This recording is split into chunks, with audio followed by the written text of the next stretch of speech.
The session has started. Please go ahead. Yeah, just we'll wait for a minute and we can start.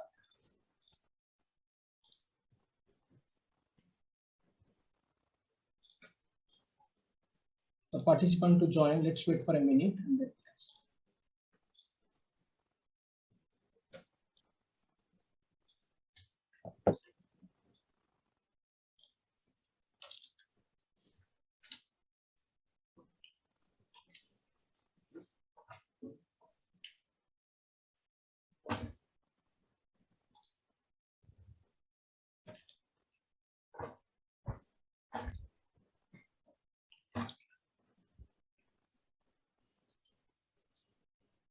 Good evening in India, and maybe good morning and good afternoon at other places. So this is our South Asia Network, Human Development and Capability Associations, in fact, 5th program in this HDCA Global Dialogue. So this program is in collaboration with HDCA thematic group, Horizontal Inequality. And as all of you may be aware, today we have a panel on the topic Caste and Capabilities, Exploring the Horizon of Horizontal Inequality. We put the timing of the program in such a way that there can be participation from all across the globe. And the topic also, of course, caste, many people associate with India only, but then there can be manifestations in various parts of the globe. So this the relevance of the topic obviously cannot be overemphasized. I just make one point before I hand over this session to the chair. Some time back, I came across one World Bank report in 2006 report, actually. That was the year 2006 report. That report, for the first time, the World Bank has looked at equity to a greater extent, to the extent that even the title of the report was Equity and Development. In that report, there was an interesting chapter in which one experiment was conducted in one of the schools in UP. So where a puzzle is asked to the students, and the students were asked to solve the puzzle. So they were initially asked in a natural way, and then basically the results were seen as far as the performance of the students belonging to the higher caste vis-a-vis the students belonging to the lower caste. Now the experiment was repeated, but there was a change. In the next experiment, a similar puzzle was asked, but then that time the students were asked to solve the puzzle, before trying to solve the puzzle and give their results, they were to ask to declare their name publicly. So which, of course, the surname of the name has the caste tag. And this experiment, when it was compared with the previous results, it was found that the performance of the lower caste student was significantly lower compared to the performance of the higher caste students. So, which was not the case in the first case, when the names were not declared. I just wanted to make a point that, caste actually, it's also there in various forms, and it manifests in various forms, be it in your name, be it in the time of marriage, and be it in various other kind of social discriminations that gets associated. And that, so this is something which transcends also various social as well as political and geographic boundaries. So with this, I have the pleasure to introduce you to Professor Manish Jha, who has kindly agreed to chair this session. So Professor Manish is a professor at the Center for Community of Social Work at the Tata Institute of Social Sciences, Mumbai. He has been the Dean of the School for Social Work and chairperson of the unit at TISS. His research interests include migration, disaster and development, middle classes, poverty and social justice. Professor Jha has been visiting fellow at different universities in the UK and other European countries. He teaches courses on social policy, social action, advocacy and movements, and migration and politics. He is a member of Calcutta Research Group. He has been a governing board member to a range of universities and research institutes. He has published numerous articles in reputed international journals and also have contributed to several edited books. So over to Professor Manish Jha. The stage is yours. Thank you very much, Professor Hippu. First of all, for inviting me and giving me the privilege to chair this fascinating panel or the issue around which we have been discussing. So first of all, I would like to thank organizers for giving me this opportunity. To begin with, as we know that I would like to welcome all the participants for today's session, and I'm sure that this fabulous discussion would generate, not necessarily will be able to resolve certain conundrum around caste and capability, but might raise many more.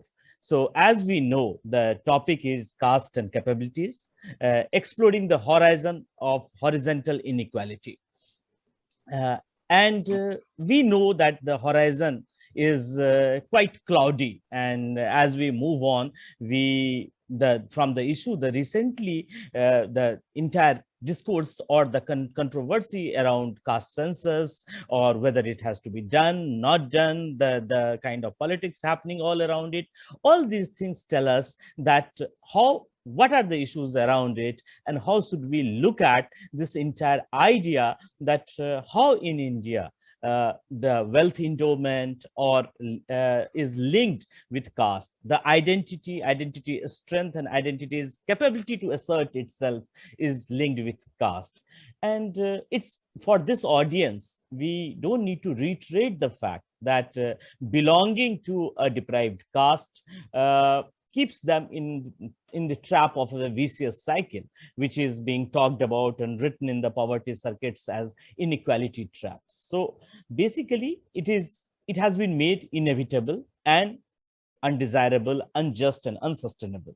And we know that despite certain protective discrimination or affirmative action policies, we know that the impact of horizontal inequality persists in our society, and any effort to deal with the horizontal inequality or undermine or minimize horizontal inequality is being then asserted from another standpoint and another caste group to keep horizontal inequality in a particular form.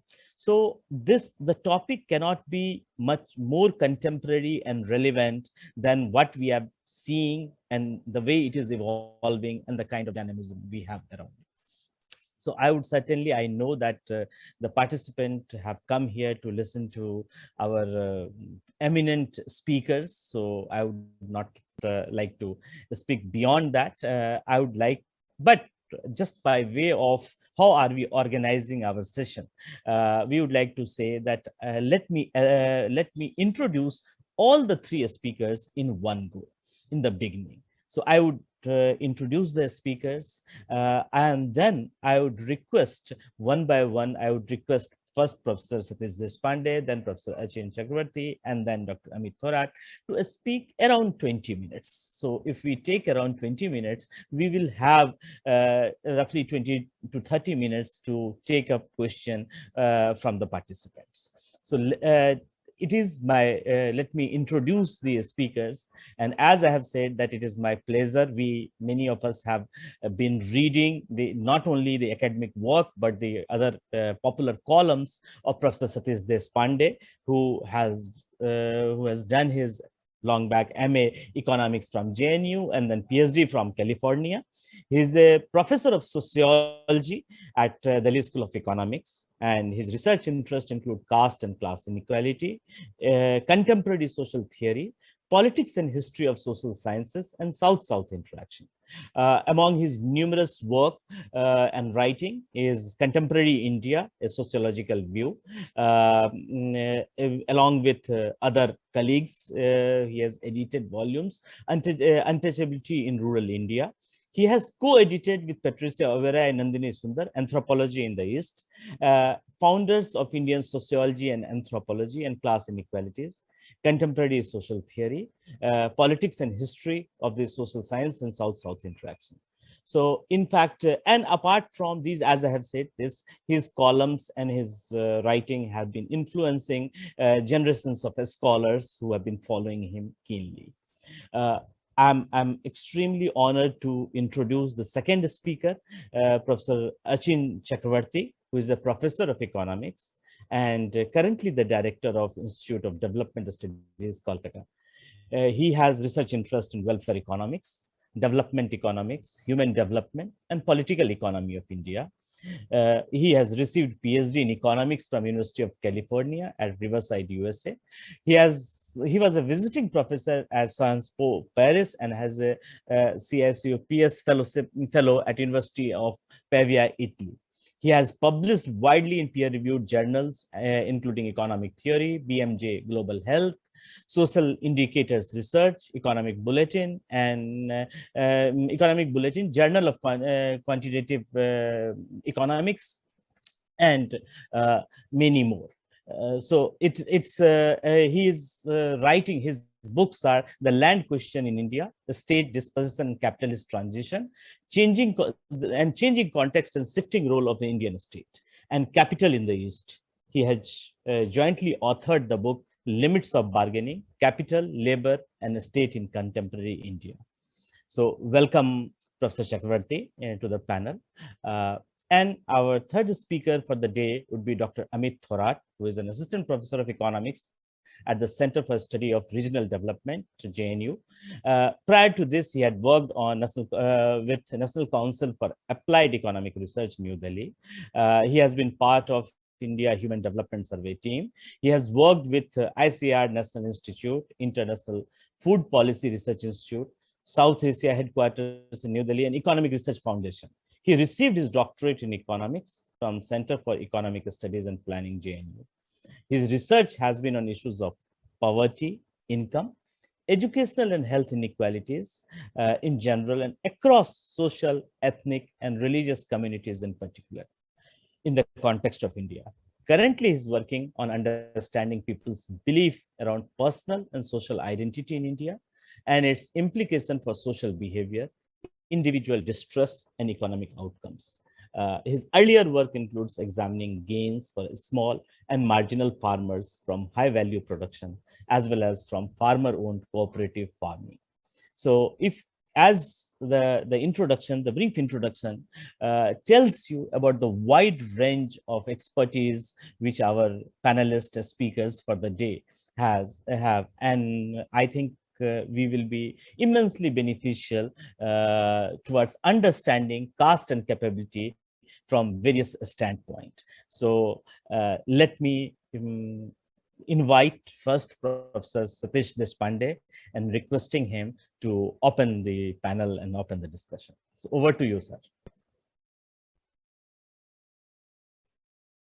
Please unmute yourself.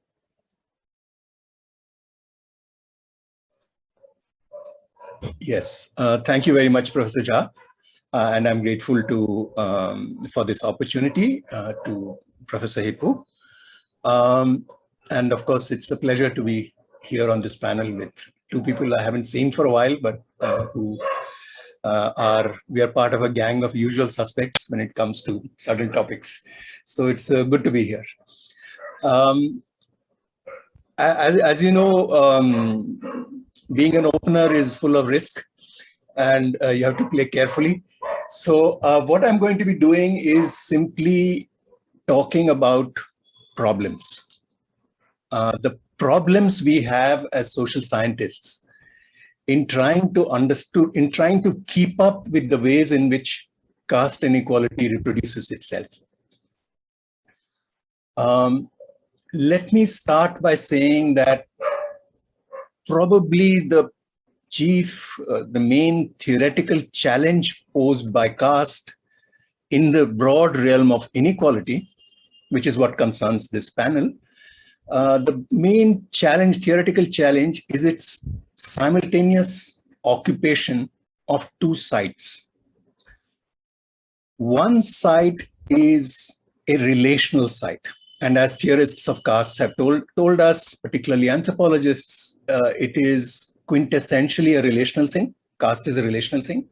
It is not an attribute in the same sense that the early Marx at least insisted that capital was also a relationship rather than a thing. So it occupies that space of something relational, and therefore by implication, something that would tend to be embodied, performative, relatively intangible, embedded in patterned forms of relationships, both spontaneous or partly spontaneous, and also relationships that are ritualized, that are carefully regulated by society. So on the one hand, this side, the relational side, where things are fluid, things are not always visible, but must be inferred. At the same time, caste also occupies another side, which is extremely important for inequality, and that is that caste is also a form of capital. That is, it is a kind of resource. It is, one might even say, as a parallel with what has been said in the past about something like race, it even functions as a form of property. Now, as a form of property, as a form of capital, the more obvious forms of it are externalizable. They are very tangible. They can be accumulated. They are fungible. They can be converted from one form into another and so on. And most of all, because they are visible, they are countable, and they form much of the statistical base on which we rest our discussions of inequality, rests or is derived from this particular site, the site of caste as a form of property of some kind, right, of a resource of some kind. So the relational aspects of caste, or caste inequality more accurately, have the property of over time secreting capital. They yield capital, which is then accumulated by one side and disaccumulated, so to speak, from the other side. And this, in part, is how caste gets reproduced. And in particular, it is capable of reproducing itself without explicit invocation of caste, at least in the public, in the legal sense. And that has been the story of post-independence India, or more accurately, the story of India after our new constitution. So, because caste simultaneously occupies this relational site and the site of capital, thinking about it becomes challenging. And let me outline some of the areas or some of the ways in which it becomes challenging. When we speak of caste discrimination, we have to, in conceptual terms, we have to start from establishing difference, establishing that difference is a subset of that, the more broader category of difference as inequalities, and a further subset of that category of inequalities as unjust or unjustifiable inequalities. And once we open the door to unjust or unjustifiable inequalities, inequalities that cannot be in a civilized society considered fair or considered defensible, we are able to speak then of discrimination. And yet, as is well known about discrimination, most of the evidence about discrimination tends to be inferential, especially where forms of discrimination are legally proscribed and also sometimes socially proscribed. So there is a front stage, backstage sort of a thing, where front stage there will be almost as a rule denial of discrimination. There may be acceptance and even celebration of discrimination backstage, so to speak, not in front of an audience, but evidence, hard evidence of this is difficult to come by. And that is why we are, in a sense, caught in the dichotomy of, on the one hand, just to take a very stark ends of this spectrum, evidential spectrum. On the one hand, we have the classical atrocity, where mostly people may lose lives, where there is overt violence, usually of a very horrific kind, in order for it to make cross the threshold of our notice as a society. And on the other side, we have the accumulation and reproduction of caste capital in what looks like a modern meritocratic secular context, right? So we have both these poles, and it's the accumulated evidence of inequalities, sedimented inequalities, persistent inequalities, that entitles us, even those amongst us in the academic community who may not have any particular interest in caste or may even have an antipathy towards caste. Even such people are forced by the accumulation of evidence of inequality to concede that there must be something there and to try and address it.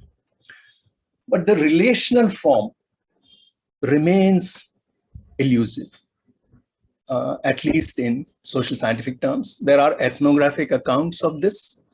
There are now increasingly sophisticated surveys that try and capture this. And in fact, some of our panelists here have been involved with this. I know that Amit has been involved with a survey that tried to actually capture this. But we are always behind. We are always behind the phenomenon itself in terms of mapping how it is proceeding. In the realm of meritocracy, which is where I think the vocabulary of capabilities, functionings, and so on, that this panel is also, in a sense, inheritor of, becomes relevant. And as is now well known in the literature, from the Arosane type of analysis of meritocracy, we have two major problems: problem of measurement and the problem of force. What is the force of a meritocratic principle, assuming that measurement problems have been solved?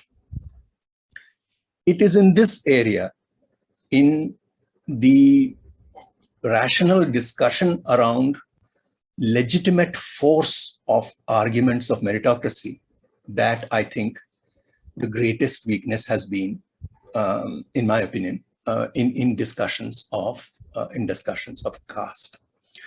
And this is what I will broadly end with as the field that I'm interested in, but remains very, progress here has been very slow and very discouraging. I mean, this is not a success story, at least in my experience. What we are not able to capture when talking about discrimination and inequality in the broader field that is addressed by the vocabulary of meritocracy, is the ways in which in the real world, performance, output, competence, these are all to a very large extent joint products, as economists used to say. Right? These are not individual, these are not the products of individual effort alone. They are the product of a collective situation. So in this collective situation, in any office job, any kind of job, real job that you can think of, the vast majority of them are performed as part of a collectivity. And here, the interactional or the relational aspects of caste, the intangible aspects of caste, have maximum play. So in our collective lives, particularly our working lives, are shaped by various kinds of presumptions of competence, presumptions also of incompetence, which have, to a large extent, the effect of self-fulfilling prophecies. So one of the forms of property if you like, that upper caste belonging to a so-called upper caste has, is that your membership of that group, independently of your individual qualities or competences, invites from those in your collectivity, the collectivity with which you will produce your own performance as well as the performance of your institution, it invites from them a presumption of competence. And that very presumption itself assists you in becoming, in fact, competent. And the reverse happens for groups against whom there is prejudice, such as women in most jobs, such as, of course, lower castes, not only Dalits, not only tribals, not only those who are at the very bottom, but everyone who is outside of the usual types of people who are in these jobs. Presumptions of incompetence have a very high probability of proving themselves true in an almost tautological sense, because cooperation is withheld from you in intangible ways that you cannot complain about, and that the rules are always behind in keeping track of. You have a very high probability as a discriminated person, as a lower caste person in an office where the caste system is flourishing without ever being talked about. There is a very high probability that you will, in a sense, condemn yourself by the very results that you failed to produce, because those results depended on everyone around you for being produced. So it's in inviting cooperation and contributions from others towards success for you as an individual performer, quote unquote performer. That is where caste is, I think, very, very powerful. And it works in ways that evades our legalistic, our formal ways of trying to capture it. So in short, what I'm trying to say here is that the reproduction of caste inequality, even as our laws are slowly forced to become more and more responsive to this form of inequality, the modes of reproducing this inequality are always more sophisticated. They always have a lead over whatever it is that the law is doing. So just as in Hindi films, the police always arrive late and they're always like behind, and the sort of gangster hero is always cleverer. In the same way, caste is always cleverer. It's always ahead. And we so to speak, social scientists, as not even the police, the sort of behind even the police, we arrive last of all. And I think doing a little more investigating in the broad area of relational, intangible aspects of caste, aspects that have a direct bearing on things like capabilities and functionings, is what is required right now. I know this is very, at one level, very vague and very sort of general, but I just wanted to lay out a broad area and taking advantage of the fact that I'm beginning, place this as a list of my own frustrations, if you like, where you're supposed to be a social scientist, you're supposed to be clever and all that. And yet there is this social system that is always cleverer than you are. And you're always late. You're always realizing after the fact that what has happened.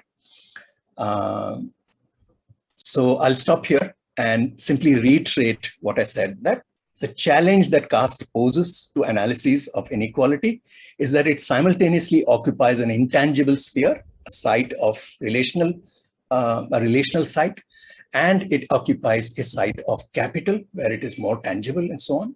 And this simultaneous occupation of both sides confuses us, and it confuses our methods also. And that is what we need to pay attention to. Thank you. Thank you very much, Professor Deshpande. In fact, as we assumed and presumed, it raises more poses more question, raises more confusion for us to deal with it because of the kind of complexities we are looking at. So thanks very much. Now let me request Professor Achin Chakraborty, who would be talking about on the presumed link between horizontal inequality and the caste concerns and caste issues. So over to you, Professor Chakraborty. Thank you very much, Sacha, and good evening from India to all of you. And it's always difficult to speak after Satish because we always, there is always a risk of sounding shallow and simplistic if you speak after Satish. And Satish is always deep, as usual, and I always learn a lot from Satish's his deeper investigations into the conceptual and deep questions. My focus is on a very particular aspect of it, because when we come across the word horizontal inequality, and the credit, of course, goes to Professor Francis Stewart. And when Professor Francis Stewart wrote that article, early 2000, I think, and then people around the world came to know about this horizontal inequality, and there are certain ways of looking at horizontal inequality. Then, when I look at this, the invocation part of it, that means whenever you write a paper on horizontal inequality, then it starts with this question of conflict. And so horizontal inequality is associated with conflict. It's presumed to be associated with conflict. But the nature of the relationship is not always very clear. Sometimes we presume that more inequality leads to more conflict, but actually the evidence doesn't show that. So the evidence actually is extremely complex. So if we go back to Professor Stewart's program, that CRISE program, that is Center for Research on Inequality of Human Security and Ethnicity, there's a huge wealth of material on cross-country kind of studies. Some of them are econometric studies, basically, trying to show that there is indeed some kind of relationship between conflict and horizontal inequality. But the question still remains that what is the direction of that relationship? Is that does it mean that whenever there is, so more inequality means greater conflict, or it is the other way around? Because we have evidence of both kinds. So I'll basically focus on this particular aspect, that there are conflicting evidences, and if the cross-country studies show that basically it is not just over time, it's not a time series data, it's a cross-country cross-sectional data. So if we take a look at the cross-sectional data, then perhaps we can get some kind of relationship between higher the intergroup inequality, higher is the possibility of conflict. But when we come back to, or when we look into India's situation, we are a little bit puzzled, because on the one hand, we see a kind of, in the past 22 or 3 decades, in fact, we have had many empirical studies which actually show that between group inequality, according to certain measures, is coming down, has come down in the recent past. According to certain measures, of course. And in fact, I know that Satish is extremely critical about these measures, and But again, I mean, if we go by this kind of categorization, that relational versus distributional or distributive inequality. So I'm exclusively talking about distributional inequality rather than relational inequality here, because in most cases, particularly development economists focus on the distributional inequalities, not so much on relational inequalities. And they're actually, I mean, thanks to Satish that he has, right at the beginning, he has pointed it out. So actually, that is where the puzzle lies as far as India is concerned. So I'll try to elaborate on that. So let me, let me quote from Professor Stewart's paper that when cultural differences coincide with economic and political differences between groups, these can cause deep resentment that may lead to violent struggles. So in other words, I mean, this is a very nice kind of idea that it is not inequality in a singular dimension as such. So what Professor Stewart is alluding to is a kind of combination of different kinds of inequalities. So cultural differences coinciding with economic and political differences, and then only you have a problem. So in fact, this is a very attractive kind of proposition that, well, I mean, it is not either or. That means it is not just the kind of primordial kind of issues which are involved, cultural or conflict of all kinds of other things, but it's a combination of cultural and economic issues. Now, how do you delineate those things? So this is a kind of challenge to us, that how do you actually delineate? Let me give you some examples here. Now, if you go through the newspapers, I mean, there are frequent reporting of these various kinds of caste atrocities, and I'm talking about atrocities. I don't know. I mean, conflict could be different kinds, but atrocities in the sense that there's it's between different caste groups. I'm quoting from one of the op-ed write-ups in one of the newspapers. It's a very, very well thought out piece, actually. That op-ed piece. It is about Tamil Nadu. So a couple of years ago, there's an incident in Dharmapuri district in Tamil Nadu. And it was written by two social scientists, Professor Vijay Bhaskar and Professor Anandi.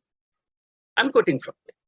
In the recent violence against the Dalits in Dharmapuri district in Tamil Nadu, about 300 of their houses were burned down and other properties destroyed by the Baniars, a numerically strong intermediate caste.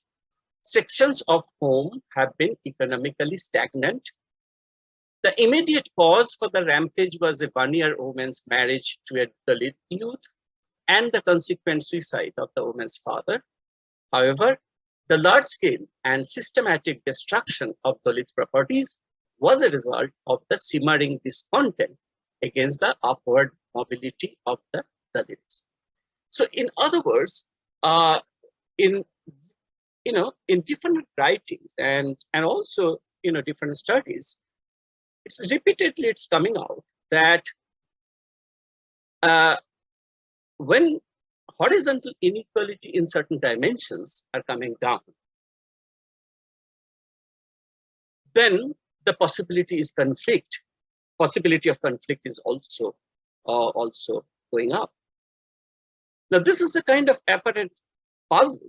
I mean, if we follow Professor Stewart's formulation, then we get into this kind of puzzle. I think, this can be resolved. But the point is that there is an apparent puzzle here, that it is not the increasing horizontal inequality as such of distributive kind, of course. It is not just increasing horizontal inequality that raises the possibility of conflict, but it is actually the other way around. That means it is the decline in the measured horizontal inequality it is the decline in the measured horizontal inequality that actually leads to conflict. Now, this is a very interesting kind of, issue that we come across in the Indian context. So in the Indian context, if you look at different groups, actually, distributional speaking, now over time, in fact, why the scheduled caste groups actually, their condition, economic condition, has improved slightly more than the other groups. On the other hand, you see that scheduled tribes conditions, in fact, relatively, even in terms of absolute growth, if you look at, Amit has done this kind of analysis on the basis of India Human Development Surveys of 2 rounds, and you find that SCs have improved a lot slightly in terms of income and some of the other indicators. In fact, there are earlier studies also by Thorat and others. In fact, you see that these measured horizontal inequalities between SCs and others are coming down. So the gap is narrowing. So on the one hand, you see that the gap is narrowing, and on the other, you see that the violent conflicts also are increasing, even though the immediate cause looks like something like elopement of a girl from the other community kind of thing, but there is something something deeper which actually goes beyond that kind of apparent reason, and which in this newspaper article, in fact, they have brought out very brightly, that it is the, so one group actually economically they are relatively stagnating, and the other group actually has prospered a little bit. So then, the possibility of conflict actually increases. In fact, studies after studies actually have shown, not only in the context of caste, but also in the context of religious communities. In fact, there is an important study by Devraj Rai and Anirban Mitra published in Journal of Political Economy in 2014. In that paper, actually, they have done very rigorous, quantitative analysis just to show that when there is a kind of, narrowing of the gap between 2 communities, then there is a possibility of riots. So riots actually occurred, riots are most likely to occur when there is a narrowing of the gap between communities. Now, this is a I would say it's a very interesting issue, and we really don't know in which direction actually, they might go. So one can hypothesize in this way that, look, when there is a narrowing of the gap, then a couple of things happen actually. One is that, so with this relative, improvement, the relatively lower caste people, in fact, with relative improvement, they feel a little bit empowered, and they question a lot of norms and those things, the discriminatory practices, and then this retaliation actually happens. So that could be one side of the story. The other side of the story might be that when you are a little bit empowered, it is more likely that you go and report to the police, and police is also forced to, take your complaint. So this, and in that case, in fact, maybe that more and more these caste atrocities are being reported simply because they are slightly better off now in terms of they feel, they have they feel a little bit more empowered in terms of going to the police station and registering their complaints. So if either way it could happen, but the fact is that with the narrowing of the gap, that is what is understood by horizontal inequalities in the distributional sense, you don't find you find actually an opposite kind of relationship between conflict and and horizontal inequalities. So so that's the major issue that I wanted to talk about. I don't want to get into the details since it's a panel discussion, but I would like to end with this. There's, I mean, this is a very similar kind of issue in other areas also we have come across as social scientists. And like, for instance, recently a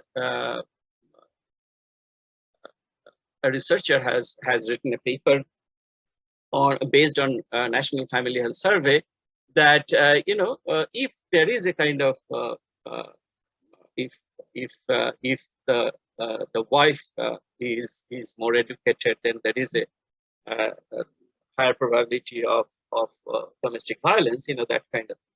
So in other words, this in a changing scenario where the gaps are narrowing, or sometimes the direction of change also, it's multidimensional, definitely. And in one dimension, probably it has narrowed down, but in other dimensions, probably it has increased. So we don't have the tools to capture some of these things, but at least on the measured horizontal measured or standard indicators of horizontal inequality, if the gaps are narrowing down, then we see certain kinds of things are happening in terms of the human functioning, you might say. So the connection between, so this is the final point, the connection between capabilities and horizontal inequalities and capabilities and conflict. This, among these triads, in fact, I think we should relook into this thing. That means economic prosperity may or may not lead to the corresponding improvement in terms of certain capabilities. So the possibility of more violence or facing more violence, that is also a kind of functioning. So I don't have the capability to resist that kind of violence. On the other hand, I have a slightly better kind of condition in terms of economic means. So here you have a kind of conflictual situation where you are slightly better off in economic terms, but you don't have you haven't acquired the means to avoid the violence that would be perpetrated on you. Now, this is a kind of in a multidimensional kind of framework. I think we should go beyond these horizontal inequality, inequalities which are measurable. Again, going back to Satish's point, that horizontal inequalities which are measurable and measured within standards toolkits, we should go beyond and try to capture some of these other aspects of existence. Broadly, I'm sure that which could be actually included within the capability framework. Thank you very much. So I stop here. If there are questions, I'd be happy to answer. Thank you very much. Thank you, Professor Chakraborty, because we see it in the continuum where some problems were posed by Professor Deshpande, and you have also looked at that the economic growth or the gap, or whether the gap intensifies conflict and therefore influencing capability in a different way. So thank you very much for bringing that on. And now I take this opportunity to invite Dr. Amit Thorat, who would be speaking on the impacted capabilities and outcome of historical disadvantage and continued mindsets. So over to you, Dr. Amit. Please unmute. Thank you, Dr. Shah, and thanks to HIPPO and the organizers for deeming me fit to be able to say something amongst such luminaries here. To follow Dr. Deshpande and Dr. Achin Chakraborty is itself quite a honor, I suppose. And I would take away the train of thought or the indulgences in deeper philosophical or almost theoretical reflections on this issue, and get into some kind of to and fro about this issue from history to present to future, and try to finish my presentation. Being an economist, I am bound by my bad habit of sharing slides and showing figures. So please bear with me. Let me share and commence.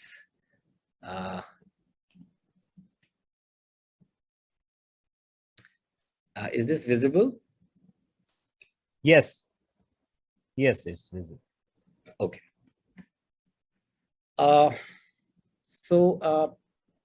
There's lots there I've put in, and I think I may not have the time to finish it all, and so I'll skip a lot. And if there is anything which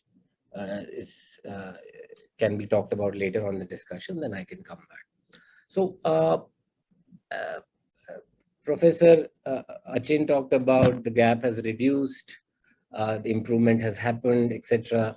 But what we see is it's a relative gap. The relative gap persists, and it seems difficult, or and as the gap closes, there is violence, there is all that, and how do we understand that gap? And I want to talk about the historic legacy of untouchability and caste enslavement, which is something new I'm looking at, and is not really something which is out there as much, but new research is talking about it. And how this practice of untouchability and enslavement, which we see now, has continued over a period of time. And that has its implications, down the stream implications, at the dawn of independence and 75 years after independence. I would like to talk a bit about that. And despite laws and reservation, there is, as mentioned by speakers, Professor Deshpande as well, that there is this relational exclusion and judging of merit and discrimination, which continues. And the worst form of that is violence, as Professor Achin was talking. And this is also a reflection of an evolving society where laws might be coming in and perceptions might be changing, but the studies which I and my colleagues have done on perception, we try to measure it, so I'll talk a little bit about what these studies have tried to measure in terms of worsening kind of mindsets and the existing perceptions which people harbor around caste, identity, and interpersonal or intergroup relations. So let me just quickly talk about the gap, and let's look at a few variables. For instance, land in 2013, while the non-reserved or the general category as they are known, owned on an average 2 acres of land, the scheduled caste owned 0.67%. Same year in India, 90% of SC households were marginal and small landowners as compared to 80% for the general category. However, the latter category also get compensated for the lack of land by levels of education, asset, etc., which I'll talk about. If you look at asset data from 2013, this is from the Debt and Investment Survey organized by the National Sample Survey, which includes land, building, livestock, farm, non-farm equipment, transport vehicles, financial assets, and gold ornaments. A total valuation of this is done. In combined value terms of all these assets, the scheduled caste owned about 7.6% of the total value of assets in the country in 2013, as opposed to a staggering 41% for the non-scheduled or so-called upper caste people. So I'm just highlighting the gap as it exists in recent times. It continues. It is narrowing, but there is, so on an average, the value of the asset owned per household translates to about 6,200,000 rupees for the scheduled caste, as against a staggering 27,700,000 rupees for the upper caste. This is targeted study from 2018. Again, education, if you look, the enrollment ratio, gross enrollment ratio for SCs is about 20%, upper caste 40%, it is almost double, and the relative differences have remained since 2007 or 8.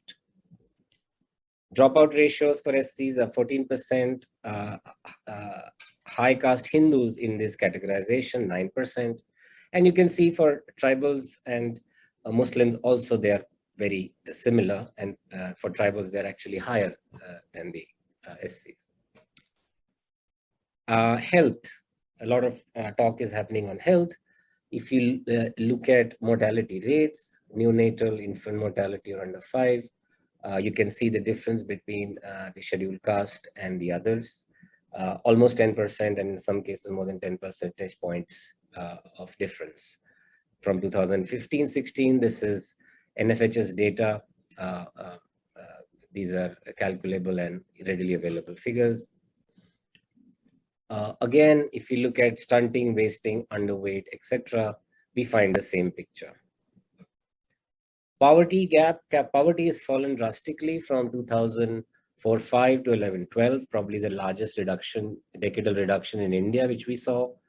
But you see the relative differences have come down, but there is still the gap which persists. Tribals with the highest poverty still at about 43% now after COVID. It's anybody's guess. So the aggregate poverty in was about 21% at the last count. And after COVID, it is very likely that people from marginalized communities who also dominate informal labor sector, who are agriculture labor and non-agriculture laborers and landless, we just have no idea how their poverty has increased because their official consumption expenditure data is not being gathered, or there is no kind of sense of wanting to gather it. So almost poverty levels are more than double. So why does this gap persist? So I'm going to give two arguments for this. One is a historic legacy of discrimination, exclusion, denial of human, civil, economic rights, and there's continuing practice of exclusion and discrimination. And what might be done for both of them in terms of any kind of policy intervention, if at all. So I want to talk a little bit about the historic legacy, which is something based on the work I'm doing, and this is work in the realm of history where I completely am new. So I would like to hear other people's thoughts and what they know about this, etc., and their comments. So while we know about existence of untouchability, the existence of caste enslavement is something which is not really readily talked about. There are new books which have documented this by Dr. Vishwanathan and Sanal Mohan.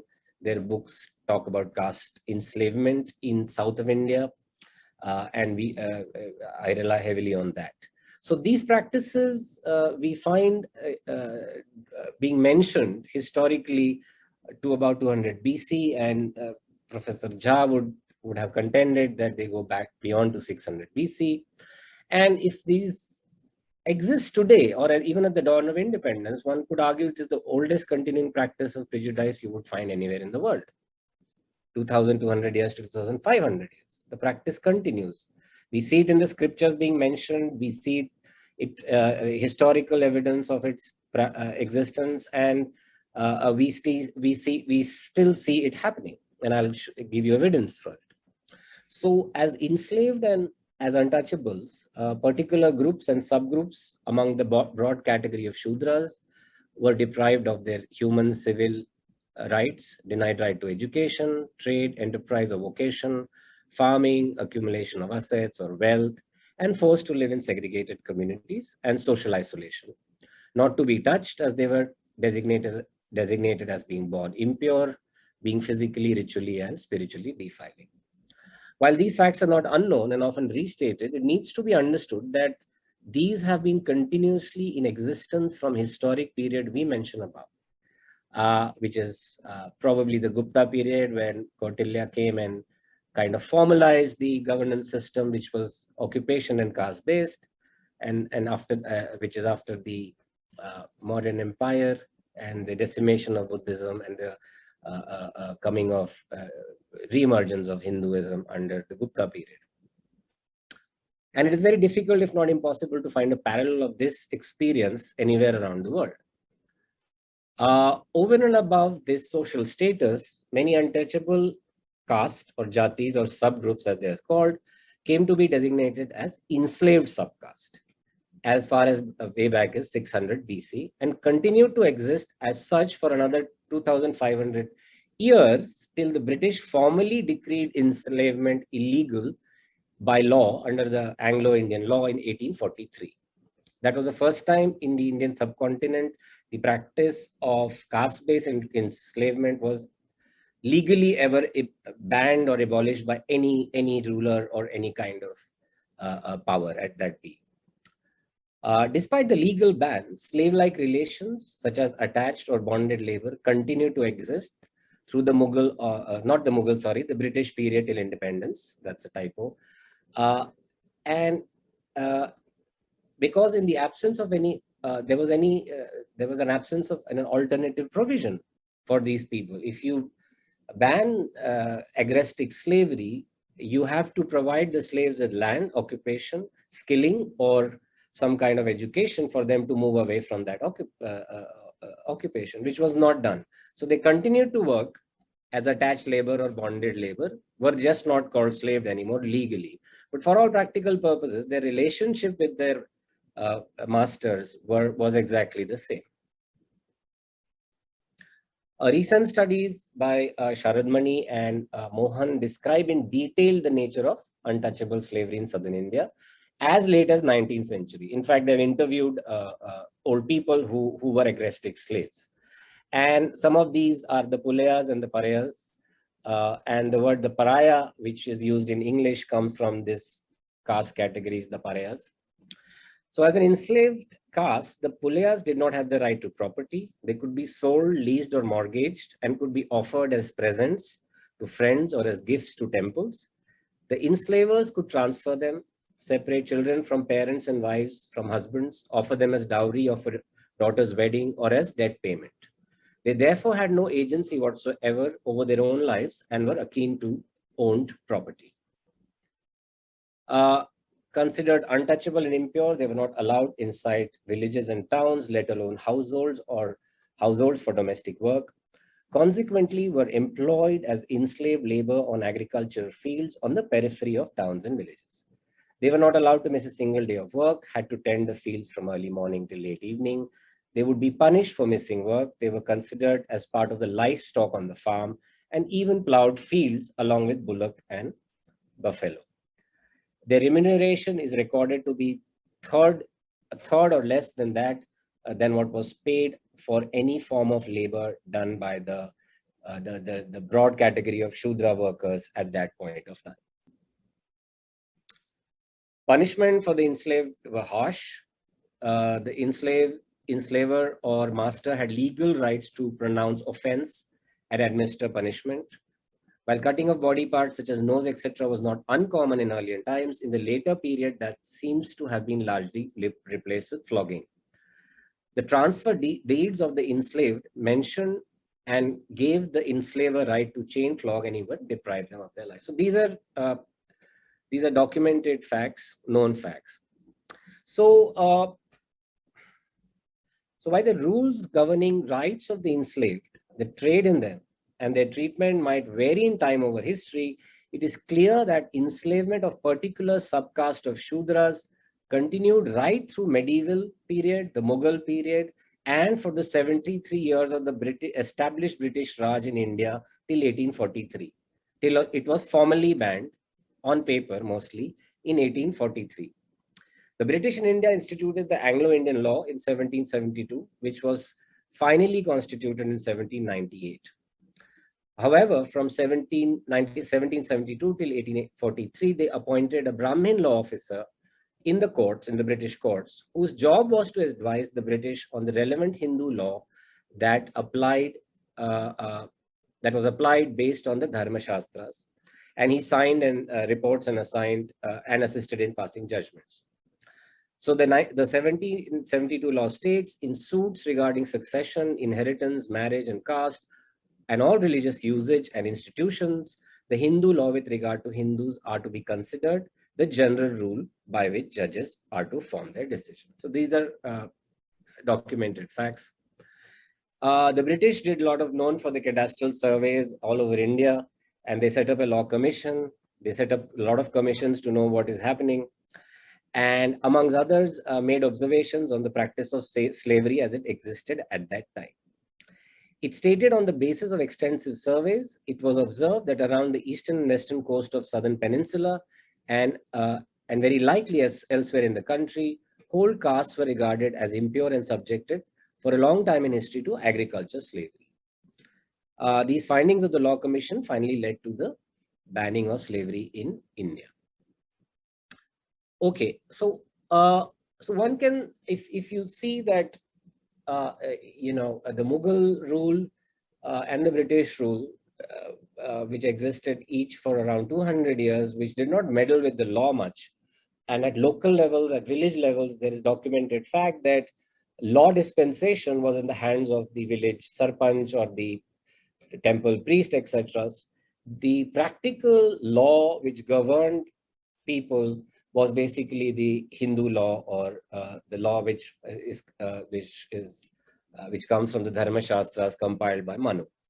And you may have different rulers or regimes coming in, but the practical day-to-day living of people continues on the basis of these relations. So one can safely assume that the situation of the enslaved and the untouchables at the dawn of independence of India to be not much different. Maybe some differences, of course, would be there. Some untouchables did manage to own land and do farming, but on the whole, you can assume that at the dawn of independence, their situation is as bad as we think it was in ancient times. So constitutional safeguards were put in place, such as reservation for the SC/ST in public education institutions and public sector jobs. And but however, post-liberalization, as the economy is shrunk, this has also shrunk. Laws were constituted, such as Anti-Untouchability Act and Prevention of Atrocities Act, etc., etc. And many schemes were put in place. Now, why is this gap existing? And despite a lot of change, there has been change. The contemporary evidence points towards the persistence of this traditional mindset, and this has implications. So I will quickly go on to a couple of studies without going into the details. There's lots there. So one study we did in 2011-12, which was an all India survey, asked a question to every household that does any member of your household practice untouchability, yes or no? If they said yes, very well. If they said no, then we asked them a follow-up question, which was, would it be a problem if someone who's a scheduled caste was to enter your kitchen or share your utensils? Again, seeking a yes or no answer. And combining these two the responses to these questions, in 2011, we found that 27% of respondents in a face-to-face interview were accepted that they practice untouchability at all India level. When we looked at who these people were, this is what we find. 52% of Brahmin, 22%, 24% of forward, 33 OBC, 15 SC, 22 ST. Percentage of people accepted that they practice untouchability. And this is a face-to-face interview. People give politically correct answer, they refuse, etc. So these are probably grave underestimates. This is the same broken up by religious categories. 30% Hindus, 18% Muslim, 5% Christian, 23 Sikh, 35 Jain, 1 Buddhist, etc.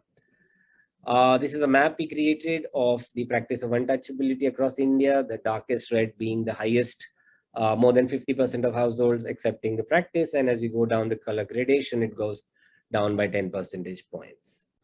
And this is a ranking of states where we found households share which reported practicing untouchability. I'm run out of time. I'll take 2-3 minutes more and I'll finish. Another study with Dean Spears, who's an economist at Texas, Austin, we found that he was interested in open defecation. So we found that 50% of the variation in the practice of open defecation in India, and it varies across states, was only explained by the practice of, or the variation in the practice of untouchability. And only 20% of it was, in addition, was explained by education. And you add any other thing, you add average consumption, poverty, confidence in politicians, any other variable, it doesn't get any better. So half of the variation in the practice of open defecation in India was solely explained by the variation in the practice of untouchability. There was another survey, a telephonic survey we did with Diane Coffey, who's also at University of Texas. And the survey was called Social Attitudes Research for India. It's a telephonic survey. And there we asked the same question, which was asked in the face-to-face survey, that does any member in your family practice untouchability, yes or no? In addition, we also asked here that do you, the respondent, also practice untouchability? And the survey was done in 5 states and 2 metros. I'm just showing you results from Uttar Pradesh and Delhi. The red bars show the respondents reporting a family member practicing untouchability, and the blue bars showing they themselves practicing untouchability, and by men and women. So you can see this self-reportage is higher by women. Men seem to be more politically correct and report it less. And also lower for self than the family members. And it goes from anywhere from 62% in rural Uttar Pradesh to about 30% in Delhi. And we thought this might be just because elderly people in the household practice it and young people don't. So we looked at the respondents by age, and here is the results by age. There is not much of a difference either in Delhi or Uttar Pradesh, except that it's higher in Uttar Pradesh than in Delhi. It is not really age variant, this practice. We asked a question whether a Hindu person, a Muslim person, and a non-SC person would be okay with a relative marrying outside community. And we found that anywhere between 50 to 60% of non-SCs were opposed to a relative marrying an SC. 60 to 65% of Hindus were opposed to marrying a relative marrying a Muslim, and about 60% of Muslim were opposed to a relative marrying a Hindu. And when we pushed it and just hypothetically punned them in a sense that, okay, why not pass a law against intermarriage?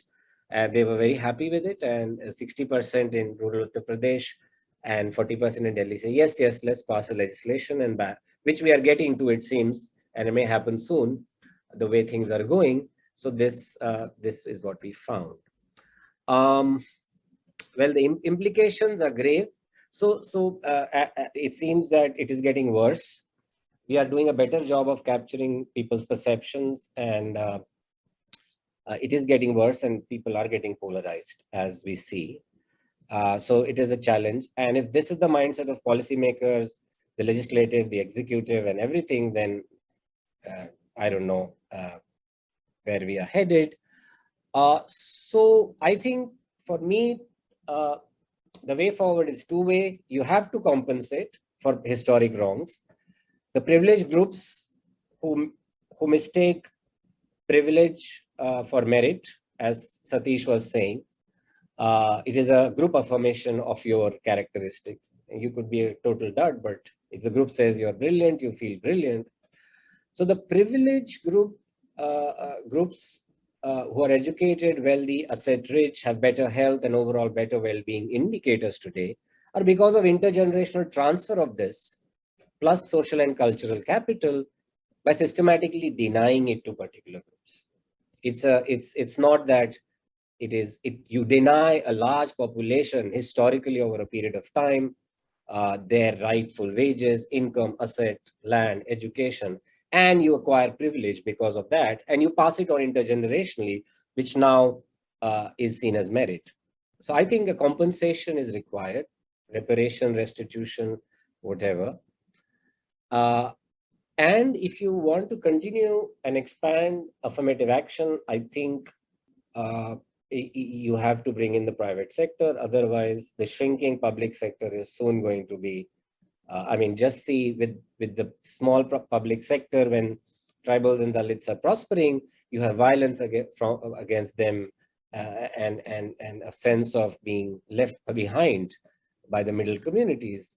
So I think, I mean, this is going to get worse for sure, but does that mean we do not do all this for the deprived communities?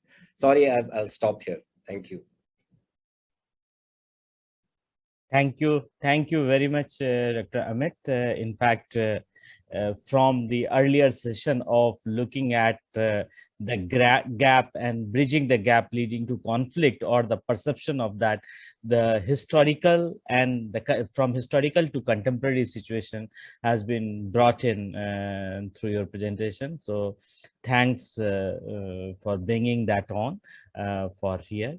In fact, through these three presentations, we have gained the complex nature of caste and capability, and what are the struggles to proceed with this idea, that whether we look at affirmative action, whether we look at the relational aspect, whether we look at the gap and how to bridge those gaps, and yet it should not lead to conflict and not hamper capability in any sense. Some of those things have been brought in, but I would like to just emphasize that we have certain comments, observation, and questions coming through chat or Q&A section.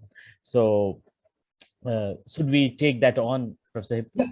Yeah, sure. So yeah, there is one question by Indira Hirwe. So the question is, caste and class relationship need to be understood. It is dynamic. Income generation or wealth and education, that is human capital or social capital, have some impact, not always though. So this is a comment. I think Professor Satish has already sort of replied to it, but then if any other panelists want to comment on that, please, you can.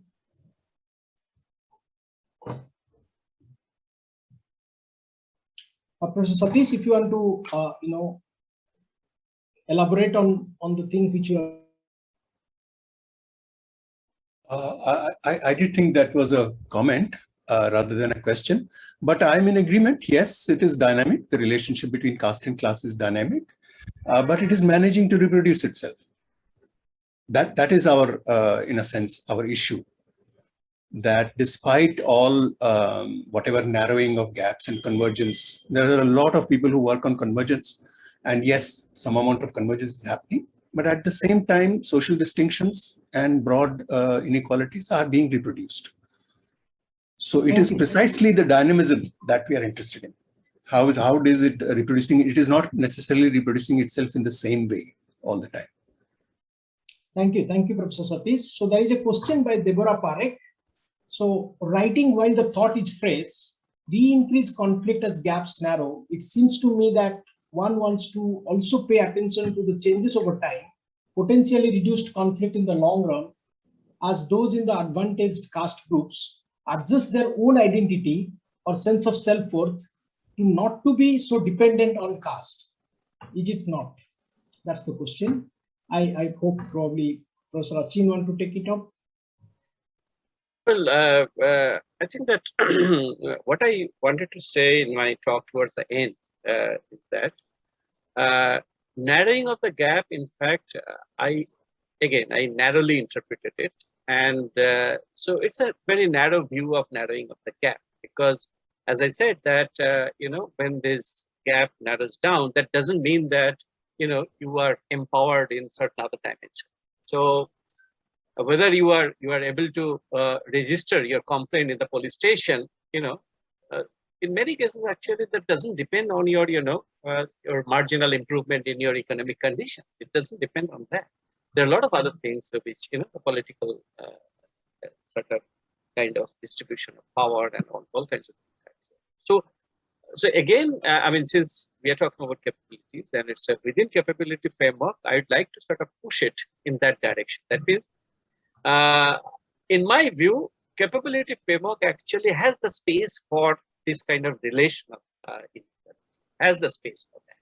So how we are going to articulate those relational things within capability framework, I think that should be the research agenda, because in many cases the capability framework, as if it is just like addition of a few other dimensions, but the thing remains distributive. But I think that one can go beyond that distributive kind of thing and just multidimensional in a technical sense. One can go beyond that and just looking at this question of the possibility of violence and how one can or how a community can protect itself from bodily violence and things like that, and destruction of property. So all these things, these are capabilities. I mean, these are different dimensions of capabilities. So I sort of agree with the person who has asked this question that yes, I mean, there is a scope for going beyond this narrow idea of narrowing of the gap. Thank you, Professor Achin. There is a question from Gareth. I would like to ask about the lack of data or discussion which includes any gender disaggregation. Given the lack of any women representation on the panel, I mean, in fact, we try to have Ajanta, we tried to have Ashwini also in the panel, but somehow, the timing could not match. But anyway, so it seemed pertinent to query the assertion that caste discrimination is the oldest form of discrimination given the history of misogyny. It seemed a related parallel could be drawn on discussion on violence, that there is on both an increase in reported incidents of caste-based violence as well as violence against women, as rights and empowerment, economic or otherwise, are extended beyond upper caste men. I would be interested to hear the panelists' reflection on the above. That's what Gareth wrote. Satish, would you like? I thought perhaps Amit, in terms of disaggregated data, I'm sure there is disaggregated data available. I'm not sure I get the question, but of course, I was presenting data by communities, and there is of course data that is disaggregated by gender. And in many cases, the indicators for women have become worse. So that clearly comes through. And there you have the class, caste, gender, all impacting simultaneously for women, and in very dynamic ways, which needs to be unpacked, and it's not easy to unpack.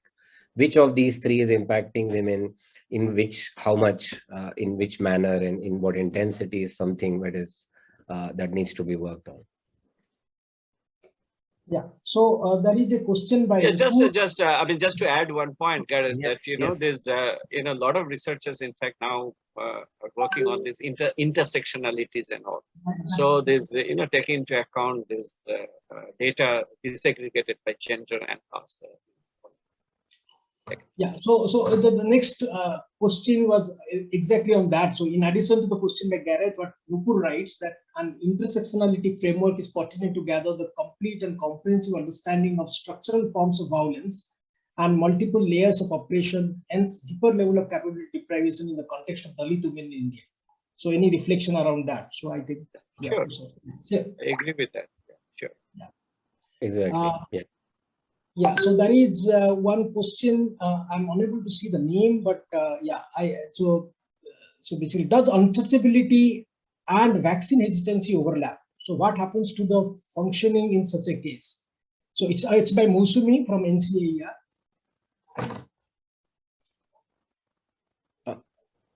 Yeah, that's the question in the chat. If Amit, you can just.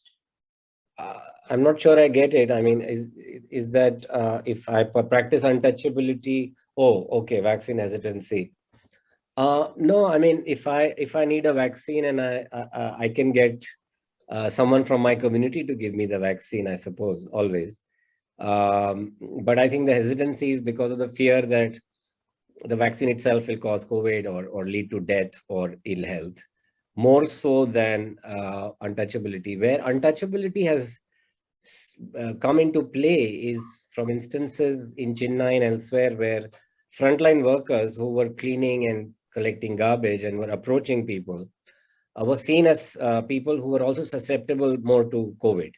So they face double the kind of exclusion of, anyway, they are most likely from lower caste communities and are into garbage collection or cleaning, etc. And on top of there is fear that they might be carriers of COVID because they are going out and collecting garbage, which is infected, and they don't stay clean and all that. So there are instances of them facing a double kind of discrimination. Yeah, thanks, Amit. Over to Professor Manish. Yeah. So I think we are well within the time, and we have been able to cover a very, you see that comprehensive way of looking at, though we know this issue has political dimension, this issue has a structural dimension, this issue has gender dimension, and as the intersectionality we talked about. So caste and capability, or caste and looking at people's freedom, is an intertwined issue, and which all of us are grappling. So whether when Professor Deshpande talked about presumption of incompetence or talked about the intangible aspects of caste, we observe it in very many spheres in terms of policy decision, policy hesitation, and policy pressure that move to a step ahead and come back for a step in that. So in a way that is actually affecting the dynamics, and that's where this nexus, and as you have said, that the multidimensional aspect of whether the bridging of the gap or increasing of the gap. So whether perception of bridging of some gap leading to some segment of the society in terms of in conflict and therefore impacting the entire thing. So I think it's the more we engage. Yes. Yes, there is one question to Professor Achin. So I just wondered if you're... So no, that's perfectly fine. I think we can take that question, and with that we can, yeah. So it is by Murugan, simultaneous combination of reduced gap of horizontal inequality and conflict at the same time. Do you consider it as a process of transformation from one form of institution to another? So it is in the chat as well, Professor Achin. Yeah. Well, I mean, I think that I don't have clear answer to that. The importance of institution, I mean, that's very much there in every part of this capability framework that, So capability enhancement or expansion of capabilities ultimately would depend on the kind of institutions that you have. So now institutions, again, I mean, how you define or which institutions are you talking about? So all these things require more discussion. But yes, I agree with you that ultimately it boils down to the kind of institutional changes that we need to see that this both distributional aspects of horizontal inequality as well as the relational aspects of inequality or group intergroup inequality are addressed. So I think that will be. Yeah, thanks, Professor Singh. There is one more for Professor Satish. That do you think that the institutional changes, if at all taking place, does it constitute different routes or mechanisms with different directions? I think that's the last question. Yeah, question is not quite clear, but just to add to what Achin has just said, I think it is not surprising at all that in areas where there is an apparent convergence or a shortening of the reduction in the gap between middle castes and lower castes, that there is more violence. It is not surprising. That is what one would expect. And this is what is so challenging about caste, that it can be so, how shall I put it, evidence resistant. If my sense of self is dependent on how far below me I think you should be, then our relative absolute positions have no impact on me at all, right? And it's a perceptual thing. If I feel that you are getting, too big for your boots, so to speak, relative to me, the concept of I'm sorry that it's a North Indian word, but it's a word that Hindi films have made common. So maybe even those who are from the South can understand this word called aukat. Aukat is a fundamentally relational thing. Robinson Crusoe, a single person on an island, cannot have aukat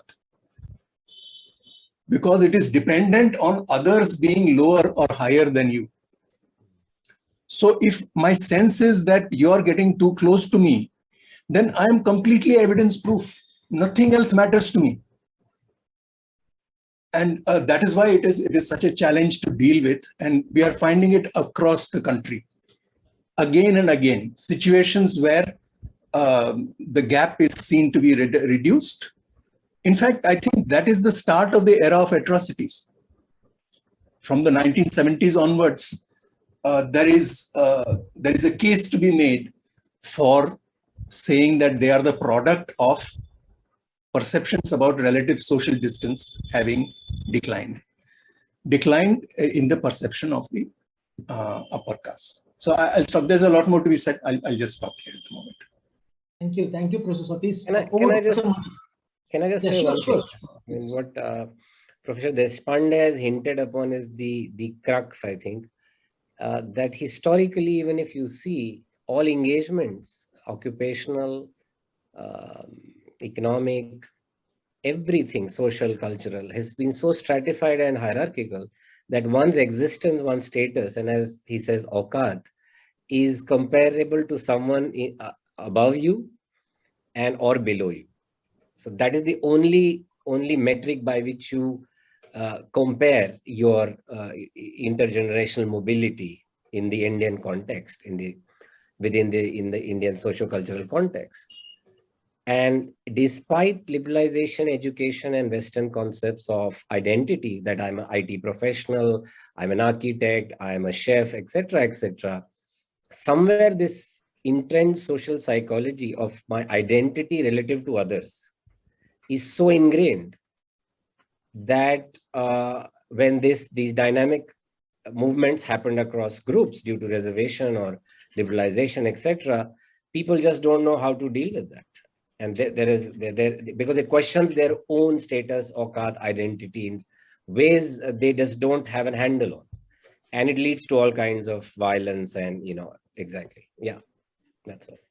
Yeah, thank you, Professor Amit. And moving to Professor Manish, please. Yeah, sorry. Yeah. So no, it's perfectly fine because we are here to take these question and observation and get maximum from the panelists. But towards closing the session, I would just like to thank all the panelists for really thought-provoking comments, observations being made by them, and also in terms of putting it across to us that this conundrum is an extremely serious issue which we have to deal with, grapple with,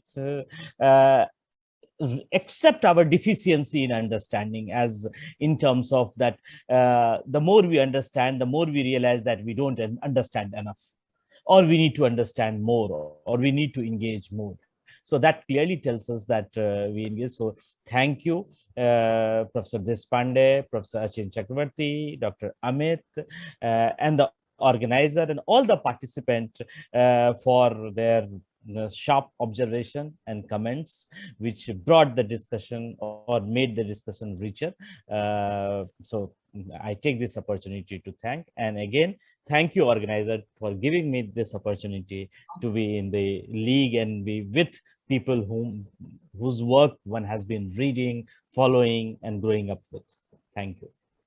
Thank you, all the panelists again, and thank you, Professor Manish, for agreeing to chair this session with this very short notice. And also, the panelists also, I could not contact them lot before, so I sort of their generosity for which they agreed to talk to this in this forum and contributed to the discussions.